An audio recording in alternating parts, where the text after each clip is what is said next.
Hi, it's Angelica Cheyenne, aka the Chocolate Diva. I'm here with Trizz. And this is the Chocolate Diva Talk Show. Stay tuned. DJ, please pick up your phone. I'm on the request line. Happy Friday, everybody. You're listening to the Chocolate Diva Talk Show with me, Angelica Cheyenne, aka the Chocolate Diva. I am sitting with hip-hop's I like to call him the new Crypt Keeper, who loves sharing tales from his life all around Southern California. He's a dope rapper inside of Horrorcore and out with 3 EPs, 7 LPs, and a European and UK tour already behind him. I welcome Trizz. How you doing, Trizz? Hey, how's it going? Good. I'm doing all right. You look so comfortable right now, Yeah, relaxed. I'm very relaxed. I'm very comfortable. You have me very relaxed in this room. It's very cool in here. It's good because it's really hot outside. And when he came in, he seemed so, chill and calm, which is funny because his music sometimes is on another level. But we'll get into that in a minute. Now, because it's Friday and people like knowing weird facts about other people, I would like to know one weird fact or unique fact about yourself. So what is something most people don't know about yourself? That I watch crime investigation shows 24/7 all day long. Really? A lot of people probably don't know that about me because I don't know, I don't talk about it in my music as often, so that would be the only reason I don't talk about it online so much. So yeah, that would probably be it. I watch that all day long. I'm infatuated with not crime scene investigation, that's fiction though. Okay. I like nonfiction. I like watching Disappeared and stuff like that, on the ID channel, you know what I mean? Snap. So what is probably your most favorite crime show or crime documentary? My most famous crime documentary that I like is the one about the Golden State Killer that HLN had did. It was just recently, and I like that one so much because it had gone unsolved for so long, since the 70s. Yeah. And they had been trying to catch the dude for so long. He was going from Northern Cali to Southern Cali, killing, and he started robbing people at first, and then he started killing people. But anyway, I was infatuated with that case because it hadn't been solved, and then they had finally solved it when they had rebrought out the documentary, and it was a 3-part series. So that's my favorite right now. So you like unsolved mysteries? Yeah, stuff that's unsolved for sure. I like the mystery behind it. So why? Is it just because it's unknown to you? Yeah, because it's grim to me. To not know, it's for example, when somebody goes missing, regardless of how they went missing, even if they left on their own and we don't know that, the suspicion is still there. Damn, what if they got killed? What if, all that's still there. Right. So I think that's a trip, and I'm infatuated with it. I talk about it in my music, but I don't talk about it I'm watching shit, you know what I mean? So they wouldn't know that I would, I'm so into that kind of stuff. But can I cuss? Actually, good thing you brought that up since this will be aired on public access TV. Okay. You cannot curse. All right, for sure. So thank you for asking me that. I almost said something.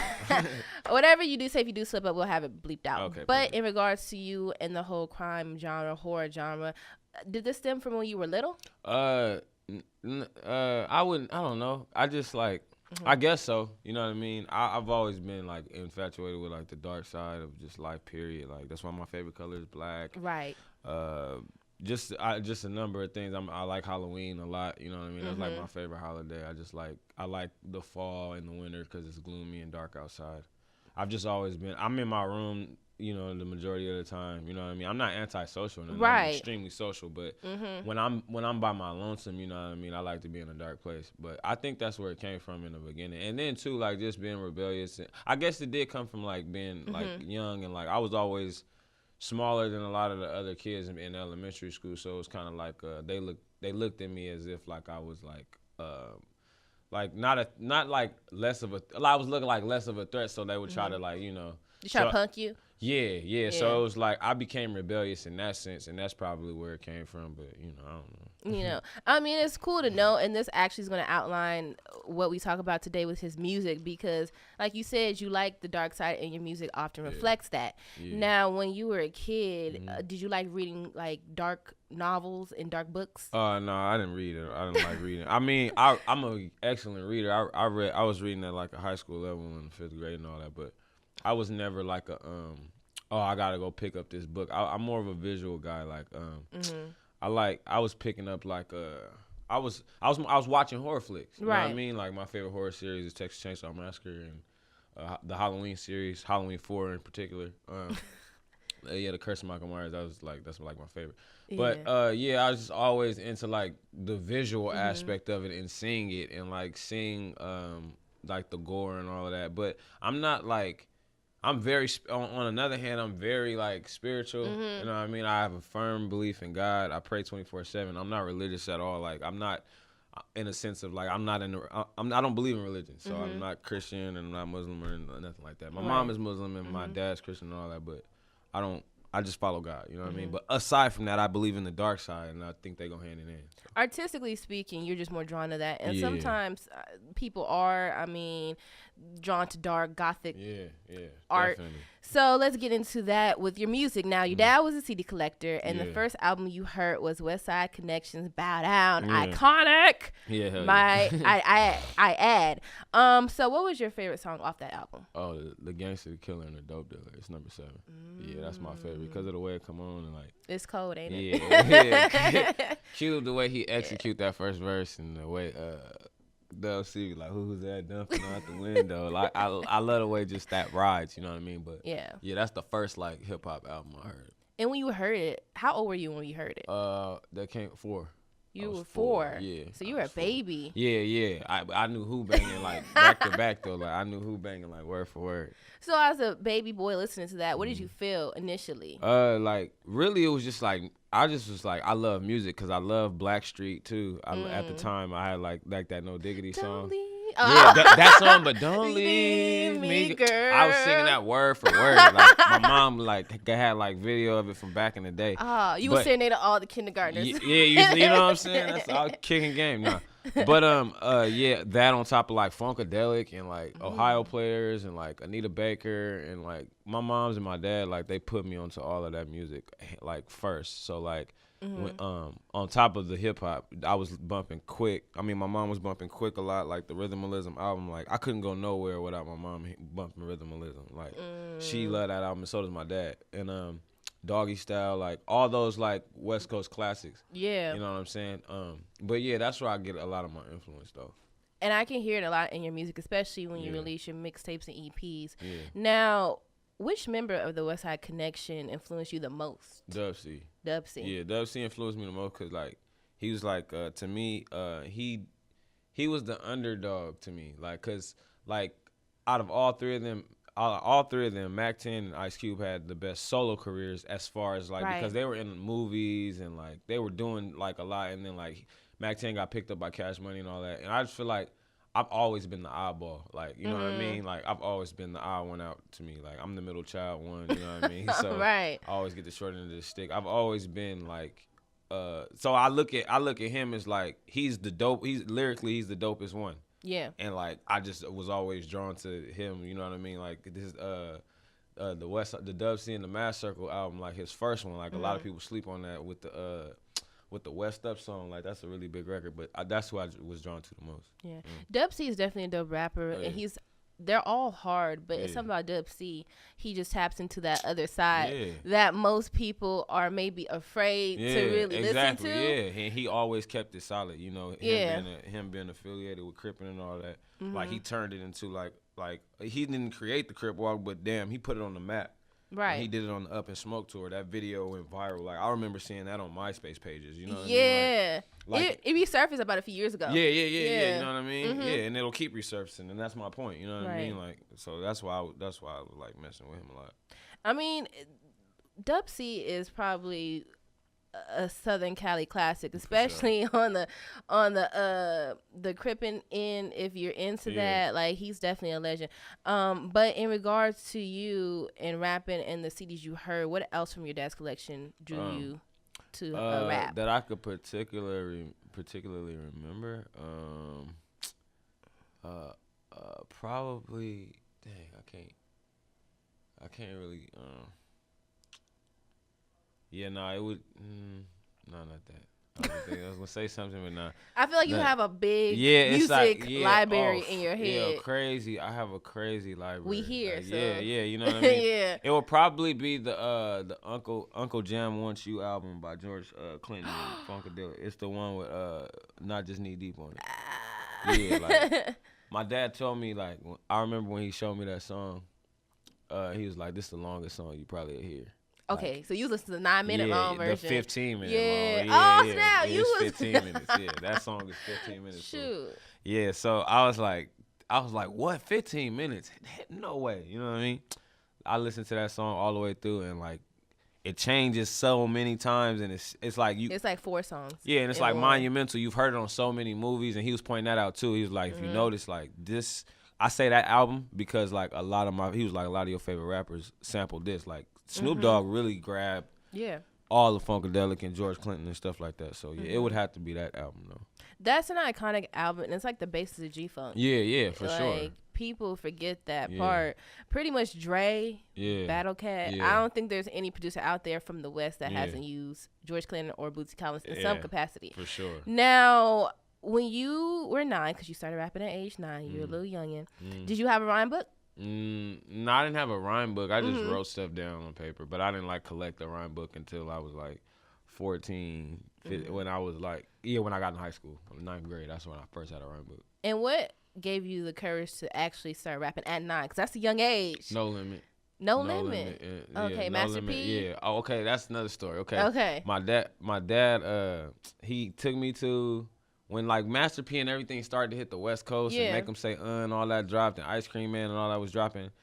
I started like my homies in the apartment building. Mm-hmm. That's all we was slapping Cash Money, like all of that stuff. We was watching Baller Block and all the little hood movies and stuff. Mm-hmm. And when I got old enough, which my dad considered old enough to go buy an explicit CD, he was 9. My mom wasn't rocking with it, but my Dang. dad would always sneak me to real joints. Yeah. And so he took me to buy the Last Don album, and then if you like move the CD, it's like it's like P, like he's like Ash in the Cigar. Oh. And that album is what really made me rap. Like I was like, man, I want to do this, like, cause like that's when I seen the bling and the Flash. you see they brought the Flash, like New Orleans brought the Flash to the game. I don't care what nobody say, like nobody was bringing the jury to the game until like that. And I mean, of course, like LL and them and all the Brooklyn cats, I mean the Bronx and all of them, they were draped. They wasn't draped yet. Yeah, exactly. You know Yeah. what I'm saying? So that was that's what really got me started rapping, was the Master P's Last Don. I'll never forget that. That's crazy because as a West Coast rapper, Yeah. we have such loyalties to the West Coast, Oh, just for like sure. on the East. Yeah. And even if people from the West Coast do have influence from other Yeah. areas, they're Yeah. so just hyping up Yeah, because we yeah. love our city, right? You're right, yeah, You hell know, yeah. so to hear you say what really inspired you to put your pen to the paper was a New New Orleans icon. Yeah. That's dope. And Yeah. also it's cool to see that you have no problem adapting your style depending on what you like. Yeah. Now, what did you normally write about at 9? What was you At 9, I was. what was you writing about? Well, my sister's boyfriend, he helped me write a rap because I had told him I wanted to rap, and then he sat me down and he was like writing stuff, and I was just rapping. I think the first line, it was my name is Young Trizz, I'm new to the game. I'm spitting cold balls of flame. It was something like that. It was At something 9? Yeah. You was hitting Yeah, it at but 9? I was helped. Oh, I was extremely helped. But everybody helped yeah, now, but like, I was yeah. polished a little bit. Yeah. I was trying to get polished a little bit. I was extremely weak. And then I started, Dre had, in 99, I was like 7 years old. So Okay. you know what? I probably started really rapping a little bit earlier than 9. I just say 9 because that's what I remember. But I remember when Dre dropped The Chronic in 2001. He dropped that in 1999. Yeah. And he dropped the instrumental also. He dropped a completely instrumental tape, and my boy had it. And 7 years old, we had rapped. We had did like a little mixtape. Me and my boy DeMontre, that's like my best friend for life.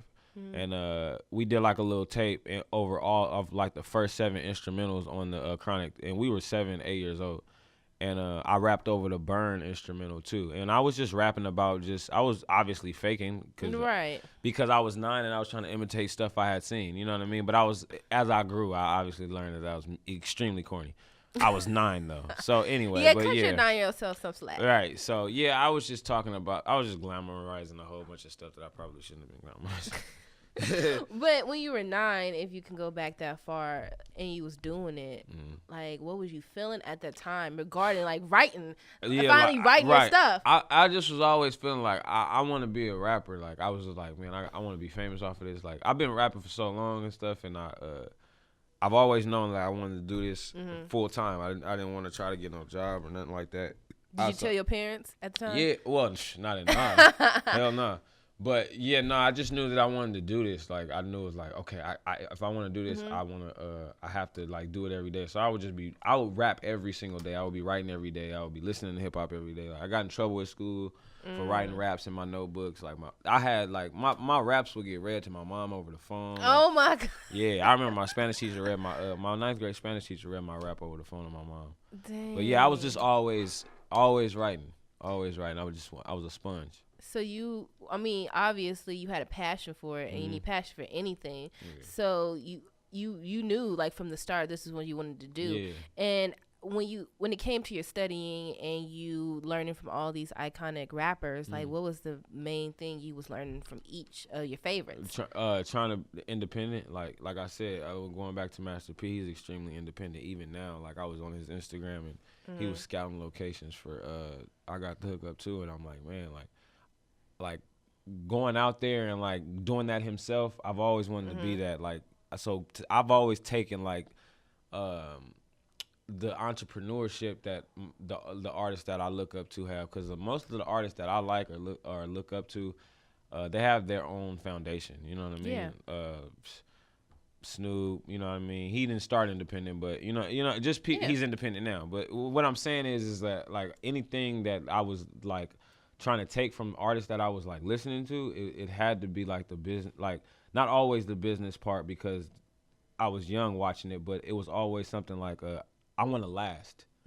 Like Snoop's been in the game for 20 plus years. How do you do that? Right. You know what I mean? Master P's been in the game for however long. Even though we may not have been listening to him on the radio, he's still getting the checks from somewhere. You know what I mean? So that was always my thing, what I was trying to take. And that's crazy because as a kid or someone who's trying to get into entertainment, people are just going because I love it. This is what I want to do. This is what I know how to do. Right. So where did you come up with that rationalization that I actually want to be in on the business and not just my skill? I always knew that like artists was getting robbed, like getting taken advantage of and stuff like that. And like my mom's a realtor, so like and so she know the business. Yeah, she's ran childcare, she's ran pager shops. Like I've been around hustlers all my life, like. Legal hustlers too, as well as illegal, just like we all have, you know what I mean? Just our family, you know. So I just my mom always told me you want to own everything you have, you know what I mean? Like, and that includes like your lyrics, you know what I mean? Anything that you do pertaining to your craft, performance, and all of that. You know, I always wanted to like, okay, I don't want to be calling nobody on the phone like, yo, man, what's the deal with my bread or whatever. So I've always like wanted to just like stay independent. Like I'm independent now with distribution deals. A lot of people get that confused. A distribution deal and a record deal is completely different. Like, record deal is like a bad loan. Yeah, distribution make you a lot of money. Yeah, exactly. So that's what it is though. You know, and that's dope that you feel like you want to have that not only creative control but monetary control. Yeah. You know what I'm saying? Now, when you were coming up and you were studying different rappers and stuff, it's evident that every rapper back then and even now has their own style. So what rapper's style did you start emulating first as just like a blueprint? I started emulating first probably like I can't say anybody in particular, maybe like a West, but like the West Coast like style. Like I was like I'm always in a white tee and like you know what I mean, and some Levi's and my Vans or you know what I mean. I just always picked up that swag. Like in my pictures, you see me throwing up the West. Like I've never been the one to like gravitate towards like the Atlanta sound, like a lot of people do out here, and like gravitate towards like the other sound. Cause I'm not trying. First of all, let's get one thing straight. I'm not trying to get anybody. I'm not trying to force anybody to listen to my music. Like I'm just trying to survive. Yeah. I'm trying to get dough out here. I'm trying to make sure that I eat every day. The awards and all that will be it's fantastic, and I expect him to come in due time. But I'm not about to Right. sacrifice what I like to do to try to make a hit single. I'm not here for a hit single. I'm trying to be here forever. And that's amazing you say that, because that means you just love what you do. Yeah. Like, whenever I hear people say, I don't care about really the money, that's cool. I just am going to do me. And if you rock with it, you rock with it. That's a testament to people, just loving what they do and being good at it. Now, you said that you just love the West Coast style, but lyrically and flow-wise, like when you're trying to figure out how you sound on a beat, how you ride a beat, who was you looking at to do that? Eminem, Corrupt. Who else? Snoop Dogg, because of his flow. I think Snoop Dogg probably influenced me to be relaxed. Like, when I get on a beat, when Snoop Dogg get on you play a beat for Dogg, like, it's just like, for sure. You know what I mean? Like, he rapped like he reading a book. Yeah, like, you know what I mean? Like, it's effortless. Ever. It's effortless. Yeah. And, like, that's what I've always taken from, like, listening to like, his music, or, like, who else? Brotha Lynch. Brotha Lynch is the one who actually discovered me. Him, for sure. Because, like, his chopping, like, rapping fast. Tech Nine. That's my homie, too. Like, his style. Just a lot of people that could piece words together and put them in certain pockets that a lot of artists can't do. Yeah. Like, I don't like to, a lot of people like to, like, drag words so that they don't have to fill in bars. A lot of listeners to music, like, for example, like, not to discredit you or him, but you guys probably don't listen to music the same way I do, because I'm in the studio more. You know what I mean? Listening to music all the time, trying to, okay, that don't sound right, whoop, whoop, whoop. So, like, when a person performs a verse, you may not hear, like, okay, when they do when an artist does a 16, right? Okay, they'll let a beat will be playing for like two. Like, for perfect example, on Schoolboy Q's, Kanye's going, okay. He just wasted like 4 bars on that. Not discrediting him. Right. I'm just not doing that. You know what I mean? Like, if you call me to get on the record, I'm not gonna spend the first 7 seconds like saying whatever. I'm gonna say something. You know what I mean? Kanye's different. He's that to me, that was just like, no, I'm Kanye, and I could do that because he's proved himself. I'm just saying that's an example of what I'm talking about. You know what I mean? Right. So I've taken from different artists that can really like fill the pockets of raps and stuff like that, and Biggie for sure. So I mean, I do hear it in your music because your lyrics are very full, and not just lyrically, but just how many words you say, and at the rate you're saying it, and it's on with the beat. Yeah.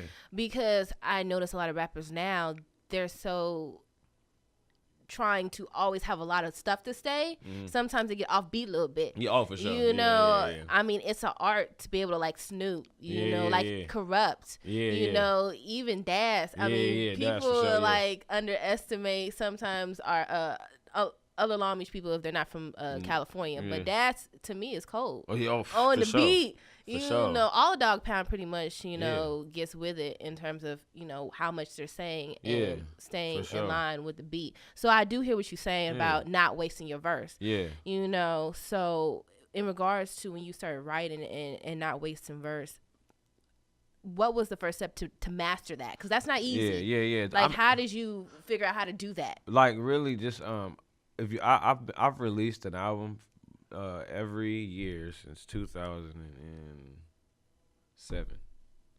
Every single year I've put something out.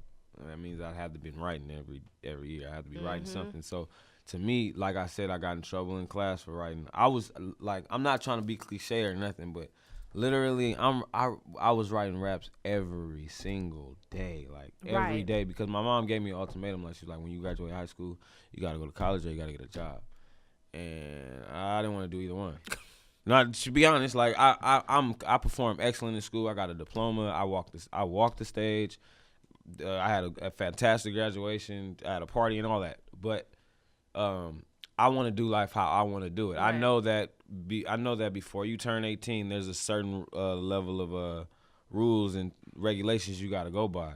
But I knew that when I turned 18, I was out of there for sure. I was about to just do what I wanted. So, but you had a plan though, so that's good. Exactly. You weren't going in blind out. I'm just gonna rock it. Yeah, and I was down to be broke. You know what I mean? Like, my thing is like a lot of artists. You're a starving artist. Yeah, exactly. You feel me? A lot of artists don't understand, like, money is not a barricade. That's not a reason to not go do something. Like, for example, this is a perfect example. Like, my homie, he told me, we was just talking about this yesterday. He was like, man, I didn't know how I was gonna get a red camera. Like, I don't have $25,000, $30,000, but here it is. Feel me? Some way, and not illegally or nothing like that. He was able to get one because of some people he worked with. You know what I mean? Some you know what I mean? Yeah. It's just relationships will get you further than anything will. You know what I mean? So Yes. sorry, I got That's off, key though, but kids. Just, you know what I'm saying? Anybody, relationships Keeping are it G. important. Yeah, hell yeah. You know. So you are from pretty much all over Southern California. Yeah. You grew up mostly in Norwalk, Compton, and Long Beach. Yeah. And you live in the Inland Empire now. Yeah. So what was it like moving around all them different places? That was a trip because like I said, my mom's a realtor, so like, and like I said, she's always trying to make money. So like, she was always okay. We got to be over here because I got money to make over here. You know what I mean? Not like, but she's like, this is the move we doing. So when she first bought her house in Fontana, it was a major move for me because the suburbs is not like the city. It's a tad bit slower, and they wasn't back then. This was like 2003, 2002 or something like that. They wasn't picking up on like a lot of the stuff that was going on in LA. You know what I mean? So like when I moved out there, it was like a total change. Like the atmosphere, like the fronting that people was doing, it was just like real different. And you know what I mean? And like I dealt with a lot of like stuff, like people in school not liking me, and I was never at one school. Like, you know how some people were like, man, I went to this school all 4 years. You know, Yeah. I went to this school. I didn't do that. I was moving all the way around. I was moving all around. You know what I mean? So the transition, back to your question, it helped me a lot because I learned to deal with relationships, and I'm a really good people person. I can have a decent conversation. Right. And with anybody. But yeah, that is where what really affected me was like just the people, just the relationships. And I know that you said earlier in the show that you like to spend a lot of time by yourself. Yeah. Do you think that derives from you having to move? Because you just said that you kind of didn't have really chance to always establish a lot of connections because you moved a lot. Yeah. You know? Yeah, sort of. That, and then not really wanting people to be all up in my business and be around me. Just like I said, I'm not antisocial, and I love talking to people. Like, I like calling some of my homies just to talk. I'm not one of those people. I think it's extremely fake when people be like, oh, I don't like to talk to nobody, and I like to be in my space. And those are people who want attention. Yeah, those are people who want attention. Yeah. You know what I mean? But we are people, and we're humans, and everybody needs somebody. I don't care what anybody say. Like, so sometimes it's not gay or weird if you want to just call it. You talk to your partner. You know what I mean? Like, me and the homie will sit up and talk about nothing. Right. Me and the homie will be riding down the street laughing and joking, talking about nothing. You know what I mean? So just shooting the breeze, just like I'm sure you do with your homegirls. Right. You know what I mean? So like, that's what friends are for. Yeah, you know what I mean. So yeah, that's what that is. Like I just, it's like, I'm sorry, but the relationships that I've had with people have gotten me so far. You know what I mean. So like, moving, like I said, back to what you're saying, like moving around and like being in these different environments like that, it only helped fuel the music and like drive what I got going on now. You know what I'm saying? So. I mean, it's good that you were able to soak up wherever you were at and be open enough to where you are actually in the environment and moment where you're living at. It's just weird because like in the suburbs you get this look like, oh, they punks out there, or they squares out there, whoopty whoopty whoop, and like I'm here to tell you, and anybody tell you, it ain't no squares in San Bernardino. Yeah. San Bernardino is not a place to play with. You know what I mean? Like, right. And neither is Fontana. Like, and people can laugh and joke and sit and think that it's a game and all that, but I live there. You know what I mean? I'd be over there. You know what I mean? Just like I be in the East Coast, and they think L.A. and Compton is a joke. They think if I've been in places, I've been all around the United States. I've been to the only place I ain't been is Hawaii, and I'm freaking Miami. I'm sorry. If you look at the crime rate and you look at the demographics and stuff, like L.A. it's like actually a really great place to live. It's Now. like now it's a really Now. great place to live. Yeah. Like the crime rate has dropped so low, but then you got people in the Inland Empire is just as guilty. Like just California, period. You know what I mean? Like Right. everybody want to flex their bravado, like they tough guys and stuff, and it's lame. But yeah, that's another. It's the division between Atlanta and IE. That's what sucks from being from both. Cause I got homies that really don't like the IE. I got homies that don't like LA. And why do you think that divide is so big? Because politics really and music a lot. I know homies that won't do records. I know homies that won't do records with people in LA. I know homies that won't do records with people out there. Like, not like saying I'm not working with nobody in LA. Not like that. Just people in particular have tainted that area for them. They may have had a bad relationship with somebody and like they're like, oh, all of them are like that. So I don't really mess with that. You know what I mean? I see it all day long on my timeline. Do you think it's because they're such strong personalities? Because most of the rappers I interview come from the IE, and they're amazing. They're great personal people. I love working with them as well as people from LA. But in regards to that, I feel like people from IE are really strong people. Lyrically, personally, and LA has that same energy. You think it's because of that? But yeah, for sure. And it's because IE for so long was looked at as just like it's like the cousin of LA. It's like the IE will always be like LA's son, like or their brother. They're like extended evil twin or something. You know what I mean? It's like we mess with you. You cool, you family, but stay over there. You know what I mean? You know what I mean? That's kind of what it is, and IE has tried to prove every time that. Cause think about it, it's a lot of people from the IE that don't really claim it like that. Right. I'm not gonna say no names. But right. but there are tons of people that are from the IE, big people. I'm talking about superstars that do not say anything about the Inland Empire, and you will be shocked to know who's from there. You'd have to do your Googles, but there are some people that are from the IE that are like extremely famous and do not give it up. That's crazy. That's lame, is what it is. It's you know, lame. Because LA has painted the picture like the IE is corny, it's lame, it's soft, and then they don't. So like when they go out of town, it's like, oh, where you from? I'm from LA, because they don't know what Upland is. They don't know what Montclair is. They don't know nothing about that. I think because these places are new and they're they've been on the map relatively new compared to LA. Exactly. So I think that's all it is. Yeah, but I feel like because I'm always on Instagram, a lot of dope MCs, underground artists are in IE. All the home, And so like it's about to blow. Like I can just feel it. But in regards to living in IE in the suburbs, on the outskirts of the suburbs, what are some misperceptions about living there that most people think? Man, it's suburbia. That's why I call it. The IE is Silent Hill. That's my town. The IE is Silent Hill. Suburbia is it's the place where it go down, and people don't think that it go down. Like I call it Silent Hill because it's like real quiet. Like the IE is quiet. Right. It's so much happens in the IE. Like 2 years ago, the whole when I was recording the Leatherface 2 album, my cousin had got killed around the corner. Oh. In a gated community. It's extreme. It's upscale. Neighbors walking their dogs, but that happened. You know what I mean? Not too. It's right now. It's women are going into the bathroom in Victoria Gardens and ain't coming out. Oh my Lord! Like four women are missing. They don't know where they are. Or no, the bodies came up missing. Excuse me, came up missing. San Bernardino, same thing, and they can't catch this guy. So what I'm saying is the misconception is like, and the misinterpretation and the misperception of the IE is like that. It's not fun there, and it's stuff to do all around the IE. Plenty of stuff to do. Like plenty of celebrities live there. It's just the IE is a hidden gem. You know what I mean? It's like that hidden spot that you got to drive through Vegas. You got to drive through there to get through Vegas. Where do you think you stopping at?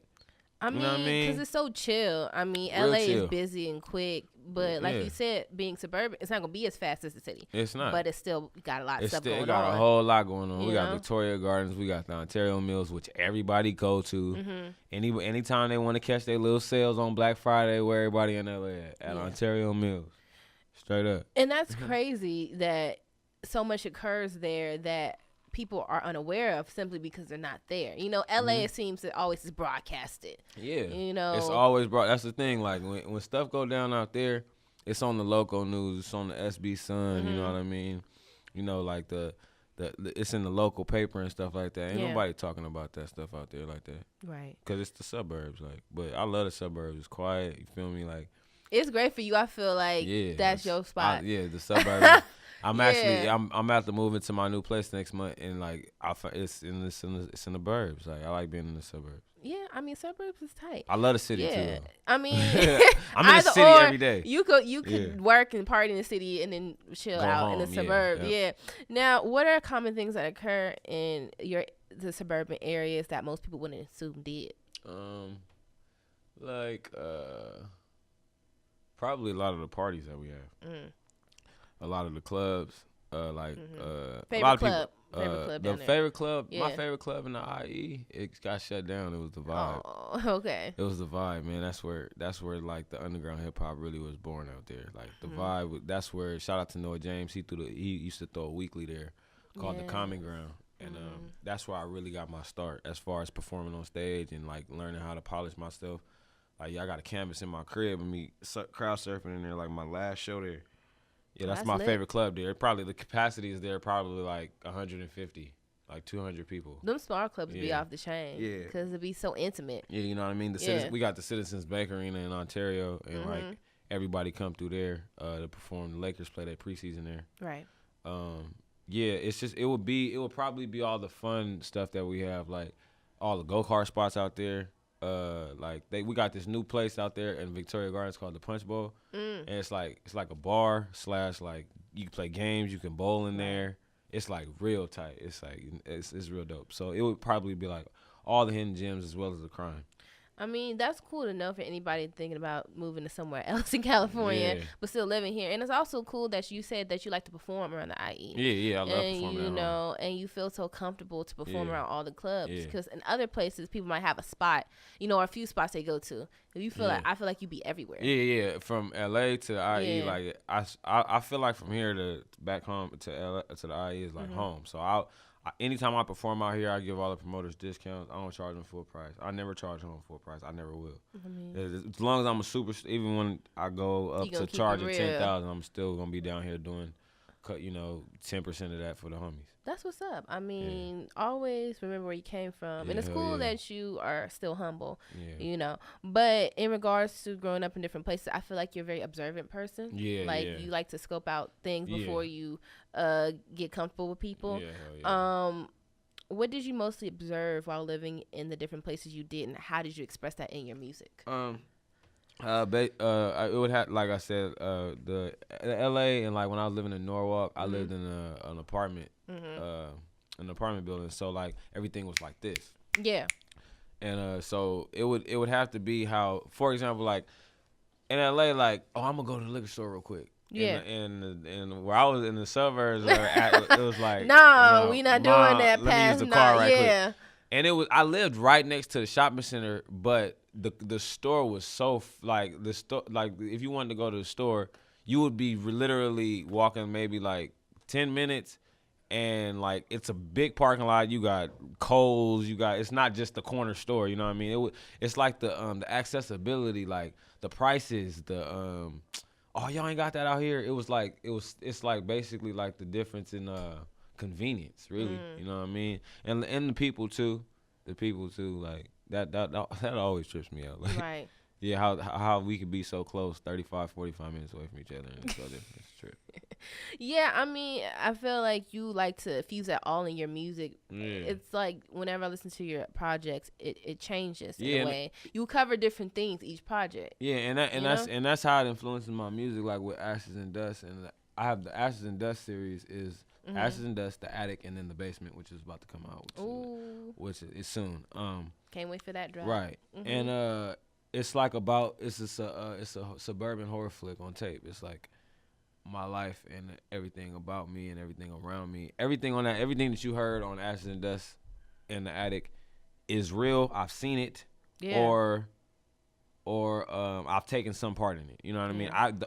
The only thing that I probably exaggerated about like killing people in I've never killed anybody or nothing like that. But 9 times out of 10, if I've said it in my song, it's been done. Yeah. Period. I did listen to Ashes and Dust. Yeah. I believe that was the one with Sleep in the Trap. Yeah. That one probably was the most scary because I have a man. thing about nightmares. All right, yeah. So like when I hear people talk about nightmares, it's almost like Minds Are Playing Tricks on You by Ghetto Boys. Oh yeah, You know that trippy, like yeah. he was hallucinating stuff, Yeah, and it was mostly in his head. Like that's more horrific than actually. Yeah. Oddly enough, when you was rapping on Leatherface, Yeah. and in the swamp, I believe it was Swamp Murders. Swamp Murders is on Written in Smoke. that was crazy. But I was like, for some reason, Sleeping in a Trap. With that. Yeah, we gonna get into that because some of his projects are darker. Ashes and Dust is definitely straight up West Coast gangster hip hop essence. So, in regards to your different projects, a lot of your music covers dark topics like the other side, nightmares, being trapped inside your own mind, and just bloody, gory topics in general. So you said that you were going through some things when you were writing Written in Smoke. Yeah. So what was going on then? I had just broke up with this chick, and like the way it happened, it was weak. I basically I had never been like in a relationship like that. So like, were you in love with her? Ended, yeah, for sure. Yeah. So like when it ended, I had just left on tour, and I knew when I was like, damn, like, why do I feel like this? Like I just couldn't understand why I couldn't let it go, like let the situation go, and so the only way that I could get it out was making that album, and like because of the way it happened, I feel like that album, personally, that album is really immature, for me. Yeah. For me. Cause I was talking real bad about specific people, and I shouldn't have. I don't like to listen to it as often because I said some really mean things about her. Yeah. But you know what I mean. It is what it is, and it made for great music. But yeah, I was just going through a whole lot, and that's really what elevated it too. Like I've gone through so much stuff with women and females. Like I've been through like 7 relationships. Like and at 26, that's I've been through like 7 girls. I'm really with my girl now. She's real cool. Her name is Harmony. Shout out Harmony. Yeah, she lived like down the street actually.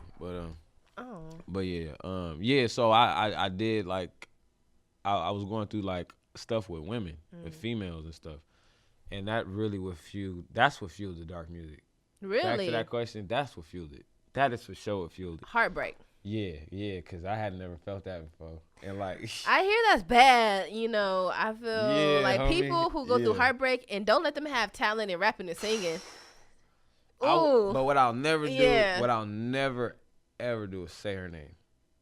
I never said her name on record. In regards to the Leatherface 1 and 2 K-17, which I believe represented the 17 cases. Yeah. Like, not represent. It was like basically like it was like this. I was when I found out about the Jeffrey Dahmer case. That's when I was writing about that, and I found out he had killed 17 people. I was like, I'm about to write 17 songs, and they all gonna be cases, and I'm gonna call it K-17. All these songs is cases. That's just how I was thinking at the time.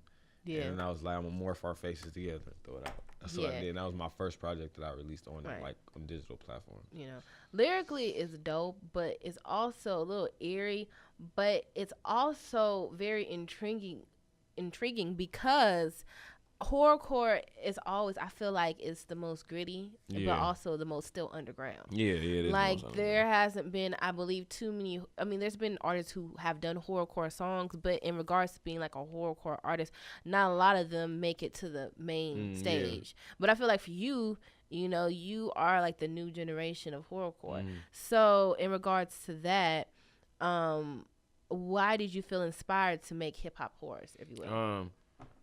I wanted to like make it extensive to what other people were talking about. Like people, like rappers tend to talk about shooting people and stuff a lot. Right. Like I want to go into detail. I want to cut you up. I want to dissect you. You watch too much ID. I want to put you in this bag. You watch too much ID channel. You know what I'm saying? I want to. Right. So not literally, but what I'm saying is I'm gonna take it further than that. You know what I mean? I ain't never ran up in no trap house and shot nobody, so I ain't never done that. But when I was young, my mom, where the cutting and all that came from, I used to take knives to school when I wasn't with getting bullied. I ain't never been bullied. I'm not with that. So like, whenever my mom, I was telling my mom I was in the 4th grade. I told my mom like, this dude, he bothered me at school. Like, he won't leave me alone.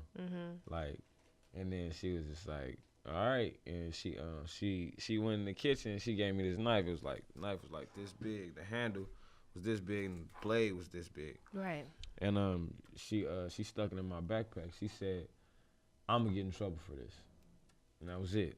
And I was carrying that for the rest and then like if it was static or if it was a problem at school, I pulled it out. Period. And the first time I had to pull it out was on some kid at school. And he's talking about he was gonna tell or whatever. He never did, but I mean, I guess that's kind of scary. You don't know if he, the person gonna come back if he did tell, so he probably was scared. Probably was. So I said all that to say is like, it was more so like, man, just leave me alone. It won't have to get here. You feel me? Like he was bigger than me. You know what I mean? He was, you know what I'm saying? So like fast forwarding and doing it in the music, it was just like, that's what I would have been on, like up close and personal if I had to get it with somebody. You know what I mean? I ain't about to shoot nobody. Right. So like that's where the gore and all that came from. I think I do appreciate your realism. Like you said, you never physically done trapping, so you're not gonna rap about it. But in regards to almost, I wouldn't call it idealization, but maybe imagination. If you were in that scenario, what you would do, you do demonstrate that in your music, which is cool because it's like you kind of reading a hip hop horror novel. Exactly, it's very descriptive, like you're reading a book. So it's beyond auditory. Now I'm visualizing it. It's like whoa. And I was listening to it at night. So and that's how you, I was tripping. I was like low key. I was like, that's how you supposed to listen to like like, and it's crazy. I'm so glad to hear that you listen to my music because because like I thought, well, I scare most females away as far as my music. Right. You feel me? So like that's why if you listen to a lot of my newer stuff, you start, like if you listen to any of my stuff with Chewy, it's far left from all of that. No, the thing about it is like two sides. I mean, a lot of your music, like I listened to some of your mixtapes this morning, the ones on your SoundCloud. It's very West Coast G-Funk, which I love to death. But I grew up in a house where, like much like yourself, I grew up around a lot of music. And the thing is, my parents would play me like Scarface. Then they wouldn't call it horrorcore. It was just like, this is what they rapping about. And so I was terrified as a child. Even when I was a child watching the Crossroads video. Like, with Bone Thugs and Harmony. It always tripped me out. That part with the eyes turn white. That part always scared me. That tripped me. Like, I couldn't watch it fully until I got like 19 years old. I remember that. Yeah, so listening to your music, and also it sounds like a horror movie. So that's the cool part of it all. But the fact that you are taking that step and doing it is something that we haven't seen for this generation yet. Yeah, and it's like, I like to make it listenable. Like a lot of horrorcore music, they beats be trash. It's very high energy, almost chaotic. Exactly. I want, if you listening to mine, I want it to be like, damn, you know what I mean? Like you're reading me a horror story. You know, and at the same time, I want it to bump. So like I said, like most females probably would listen to Leatherface too and be like, but it's some females like yourself who listen to him like, oh, this cool. Yeah, I mean, you know I appreciate that. Yeah, nah, it's good. You're definitely talented. So I actually want to get into one of your songs right now. Chewy and Trizz, Super Bowl. When we come back, we're gonna have more with the horrorcore rapper himself. Shout out my nigga Montage, you know what I'm saying? Fucked around and was playing baseball with the ball when I heard this shit. I'm too high to rap into it.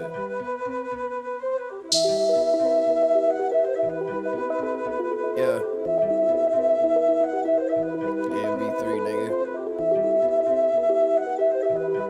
You gotta wait for the build up, like when you lighting your bowl trying to get your smoke right. Look at the fruit of my labor. What I'm gonna do with my paper. I don't gotta prove you a hater. Niggas got spoon of my flavors. Money a bitch and I chasing. Smoking on Celtic and Lakers. I don't gotta prove you a hater. Niggas got spoon of my flavor. Think about buying a scraper. What I'm gonna do with my paper. Lord don't shoot at my fragrance. Lord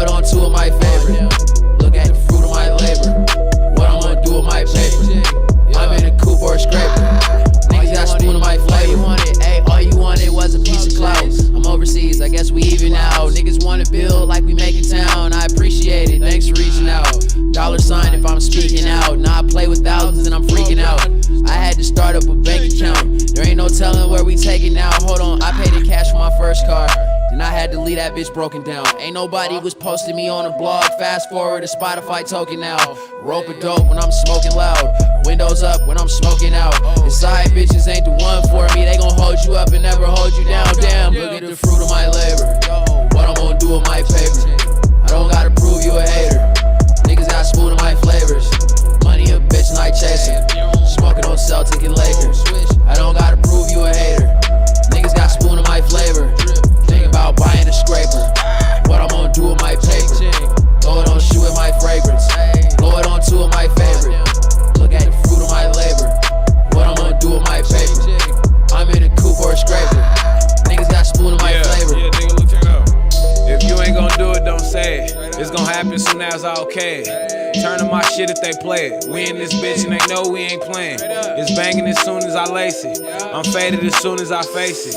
I'm drinking and I ain't gonna chase it. Swerving and I ain't gonna make it. Stashing and saving my paper.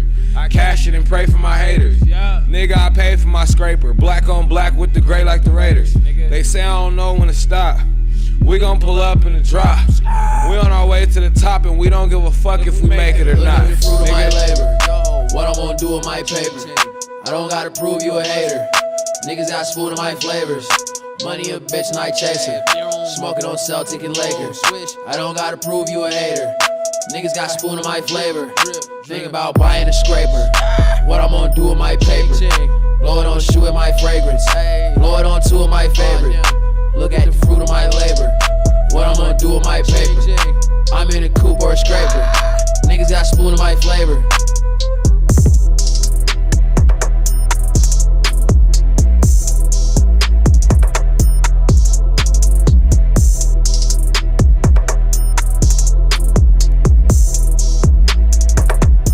So y'all just heard Chewy and Trizz Super Bowl off of y'all. America's Most Blunted. Yes, they knew. 3. They third LP together. Also that one's dope too. Thank you. I Yeah, appreciate it. I like that. I mean, y'all pair well together. Y'all do. Thank you. Now, in regards to Ashes and Dust, you said that was part of like a trilogy. It's Ashes and Dust. I listened to the Attic and the Basement's coming. Yeah, the basement is coming. Okay. Yeah. Now, you also surrounded with dope people like Pomona Dre, Yeah, that's King my G. Drew, Yeah, that's my G G. Perico. Yeah. I believe it's King Oso. King ISO. Isos, Yeah, and it's one more other Uh, one. They was all Edgar fire. Sosa is on Yeah. there. Y'all, you had some very strong collaborations, and y'all together was fire. Thank you. Now, is this album representative, or the whole trilogy representative of what you felt you've experienced navigating within your city? Yeah, everything. That's like all that. If they listen to Ashton and Dust to the basement, that's like my whole life. Right. Yeah, that's like my life on tape. Like literally, I Yeah. felt like I was listening to like your whole life story. Exactly. Yeah. You know, You're gonna get especially on everything. Ashes and Dust. Oh, for sure. You Yeah. for sure gonna get it on there. Just from the start of it, like that. The intro is real. Like the intro. A lot of people will be like, like be asking me about the intro. And my girl asking about that girl that. Yeah, it sounded. I was like, Yeah. I Yeah. feel it. Yeah. I was listening. I like the intro and the interludes too. Thank you. Yeah. Yeah, that's a real conversation. It sounded like it. I was like, girl, get him. Now, when you come in, you have like a skater vibe, like a chill stoner skater vibe to you. Yeah. But you rap hard a lot of the time. Yeah. You know, I like that. Yeah, does your ability to look unassuming add to the intensity of your rhymes? Oh, for sure. My whole thing is like I like to describe it to Frank Lucas. Like you seen him every day. Yeah. Okay, you used to know how like Denzel carry himself. Yeah. Like in the movie, how he's clean cut. You don't know how much money he got in his pocket. You don't know what he's so undetectable. You just don't know, right? No, that's why he can And go then- throughout society like that. Exactly. And then it all went bad when his girl bought that mink. All went bad. Yeah, he got shot at, went to jail. Don't use that excuse not to buy your girl a mink. No, she bought him the mink. Oh, wait. No. Yeah. No. He did. He did bought her a the mink. And then she had bought him one though. Remember, she bought him. Okay, she bought did. him one. She Yeah, did. But he got her. But he got her one first. too. Yeah, he did. Yeah, he got but one come too. On. Yeah, like, so right. But yeah, so like I don't like to look like I'm not about to walk in here like with my pants sagging and Right. I'm not with my I'm not about to look like that. You look like a college student. Like literally we're on a college campus. Perfect. That's and perfect. He look Exactly. like I'm supposed to be he look- incognito. So he looks straight up college. He Exactly. could probably do 21 Jump Street. You feel know? me? Yeah. Exactly. And I like to be very polite, and then if it's time to get funky, then we gonna go there. But you're not Right. even gonna see, like I'm good. I like to be like real calm and chill. Like Yeah. I like to dress like this. Like I could like the whole chains and the jewelry and all of that. I wear a nice watch and that's fine. Like I'm Right. not about to be walking here with a. I do wanna get this specific chain made, but it costs loads of money. Right now I ain't got that. So, but you know what I mean. I'm not a Hey. flashy person at all though. One day. But it is cool because when I found you on the internet, I believe you were like one of the top artists to watch in SoCal. And I heard one of your songs and I was like, okay, this looks like it goes with him. But like I said, when I start listening to your whole projects and all of your music, it's just when you look at you, you would not expect that to come out. It's like so like that deep, real nitty stuff. Oh yeah, I dig deep. You know what I'm saying? So it's cool that you can still, like you said, navigate and be unassuming.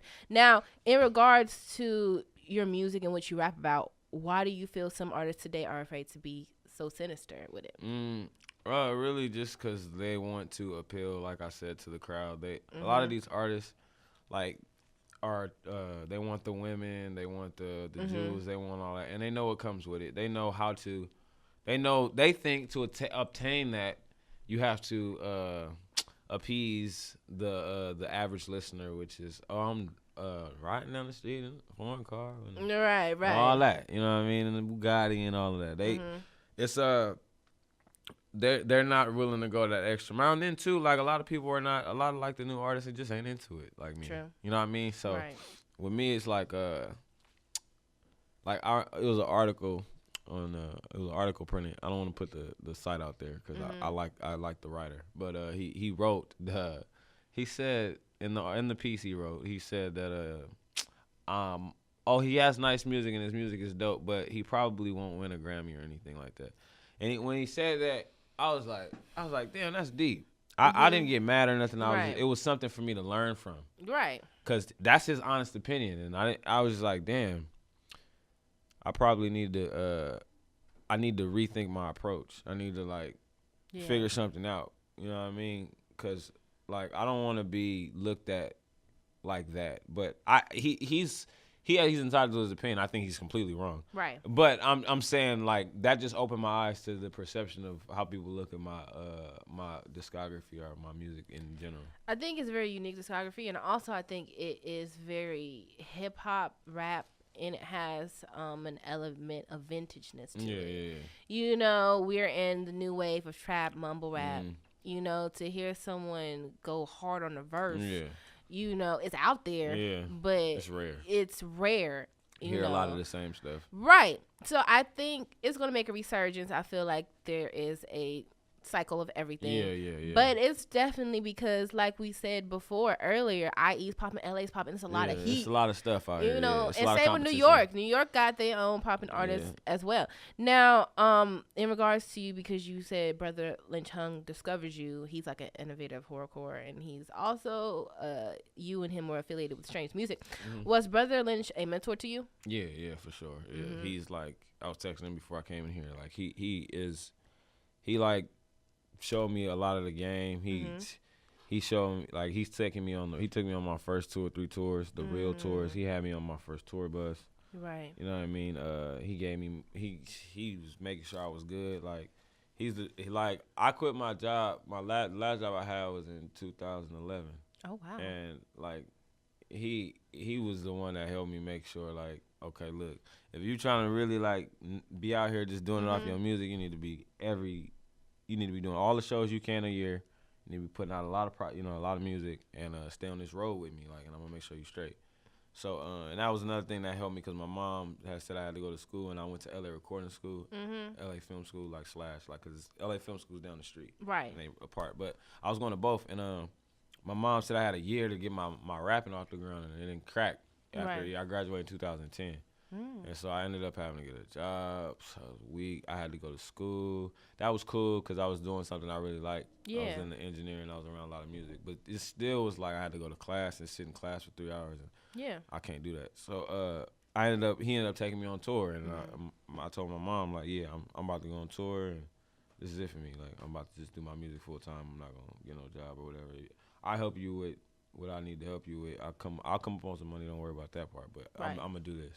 I mean, you had a solid plan. It was just going to take time. Yeah. And look where you at now. Yeah. Now, in regards to your rapping and what you rap about, he help you develop that? Yeah, a lot. Yeah, he helped me a lot by like I remember we were having one session and we was writing this song called Choke that never came out. And I was trying to fit these lines in.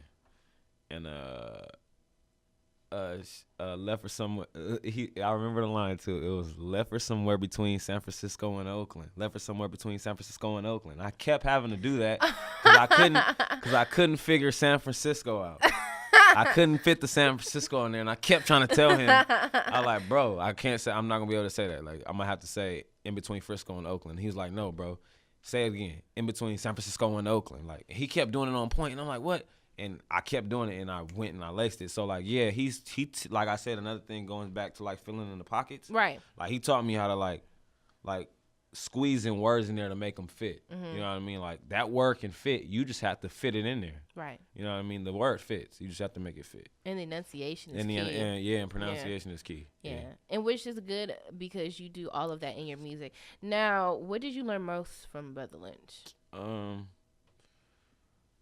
Man, that this game is like going to eat you up, chew you out, and oh my God, because like he's been through hell a lot. Like he had a really bad deal with Black Market, and like some people that ran up in his crib. You know what I mean? Jeez, stole he's his masters. through it. Yeah, put his kids on the ground and all that.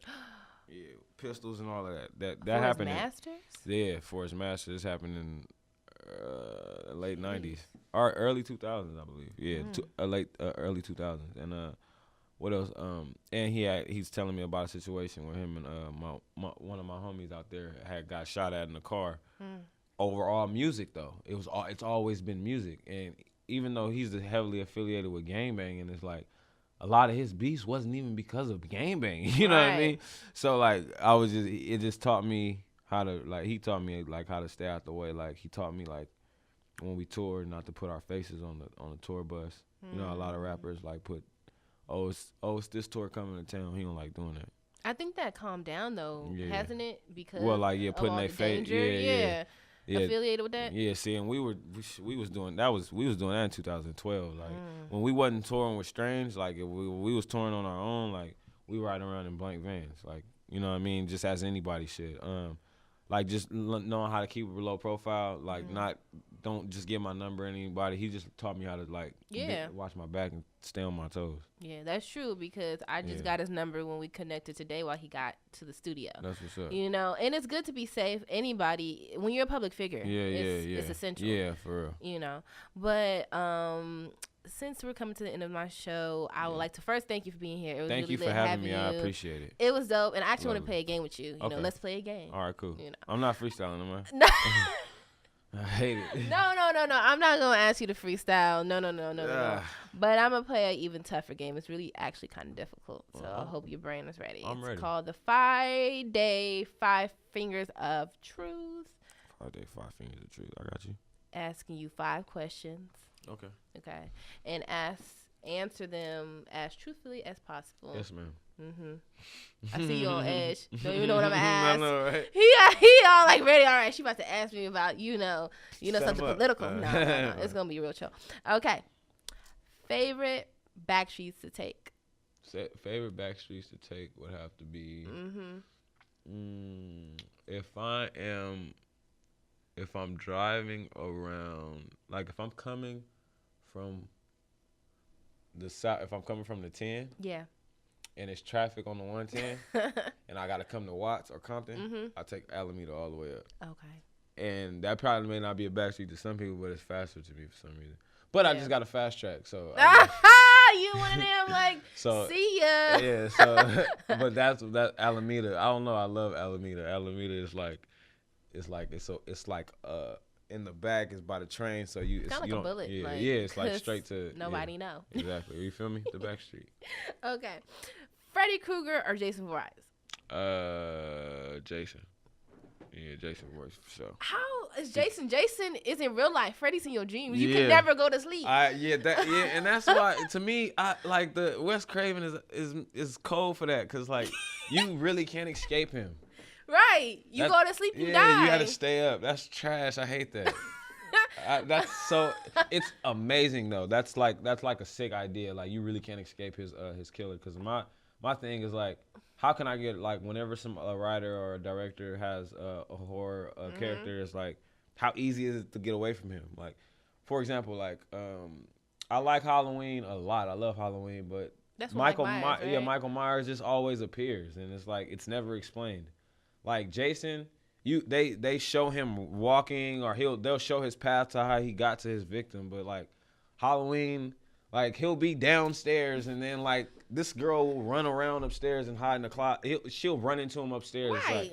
It's It's like, hold on, dude. Like, no, he's not invisible. And then like I didn't like on the Curse of Michael Myers, like Jamie Lee Curtis, she cuts off his head, and then it's like, to me, that's the end of the series. Right. Unless you can explain some other way this dude got his character, like, so it's like, what was the question again? Freddy Krueger. Oh yeah, like to me, the Freddy Krueger, like his it can be, you can't really escape him. So that's why I like him, but I would prefer Jason because he's more real. It's like that can actually happen. Oh, okay. That's why I like it. You feel me? You like the realistic. Like back to you. what I was saying about I see. nonfiction and fiction horror. Okay, Yeah. so I guess that's how you can watch it, because even though it can never happen, or even if it can't, I like horror it, though, scare yeah, me. yeah. Like I have to watch horrors in the day. If I do, it has to be like super bright outside with all the windows open.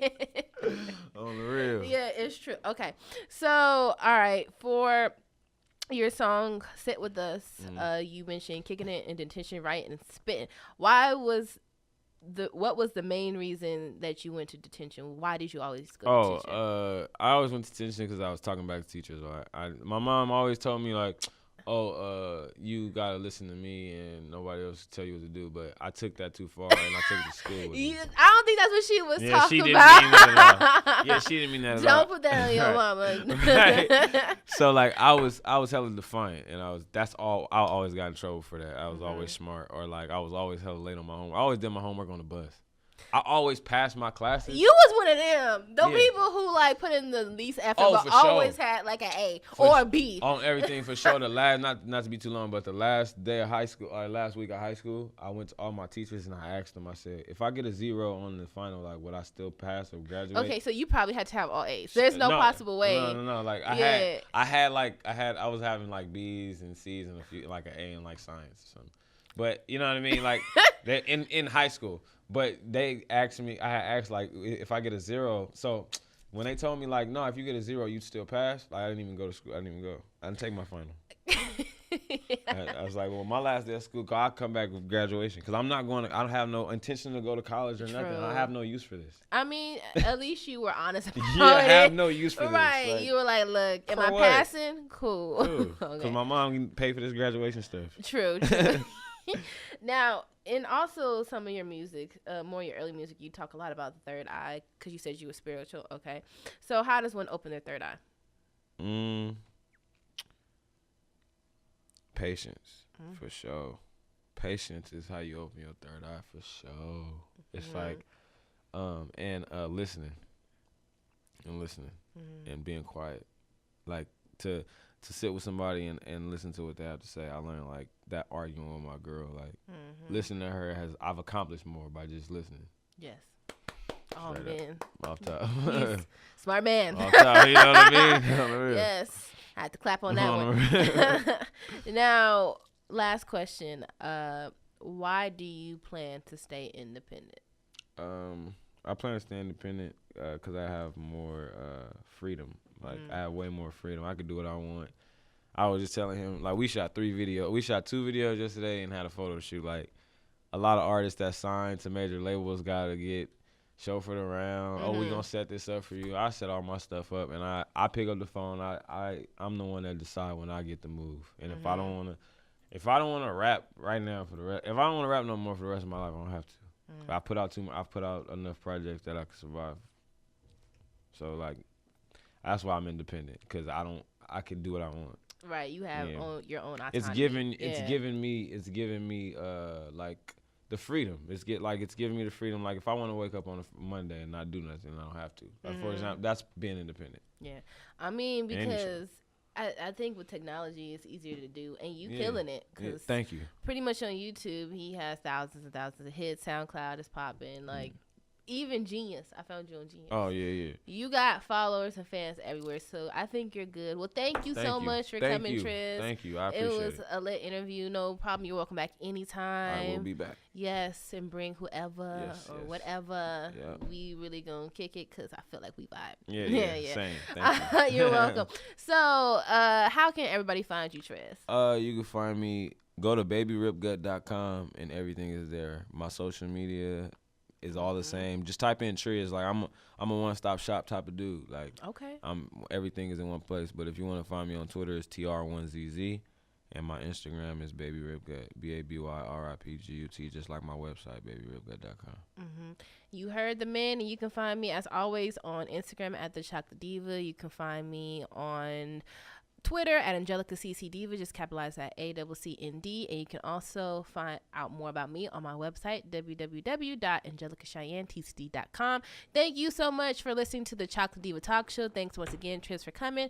We're gonna get out of here with Actually Kill Us. That's the song that I heard when I found him. Bye, Trizz. Y'all have a happy weekend. Like Trizz this, Trizz that, ace this, ace that, nigga break bread, bitch. Y'all niggas know what's cracking. Then they get on the keys and shit, nah. I get upstairs, that be my shit.